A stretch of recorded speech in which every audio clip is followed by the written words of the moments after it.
teeme back to school hauli. Ma räägin samal ajal mingi 5 asjast, mis on minu arust enne kooli su raha väärt. Esiteks suured kaustikud, A4 kaustikud Malta jaoks nagu kõige paremad asjad üldse, pluss mingi rasvane pliiats. Teiseks mingid head kõrvaklapid ja Spotify Premium.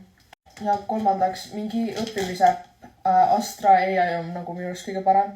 Sa ei pea reaalselt kodutööde peale mõtlema. Sa saad mingid tunde teha seal, sa saad testideks õppida ja nagu see on kooliks must have ja minu arust see on su raha väärt. Neljandaks mingid ilusad markerid, oh my god, reaalselt tehke nagu enda mingid õpikud ja asjad ilusaks. Just need olid nagu ülinunnud, see on nagu südametega ja siis see on siuke triibuline. Ja viiendaks reaalselt enne kooli on su raha väärt või kooli ajal on massaaž ja küüntes käimine. Ma hakkan ka septembris küüntes käima, aga nagu treatida ennast kooli ajal, see on minu arust su raha väärt. Varsti lähme kooli ja minu arust on need asjad, mis on su raha väärt.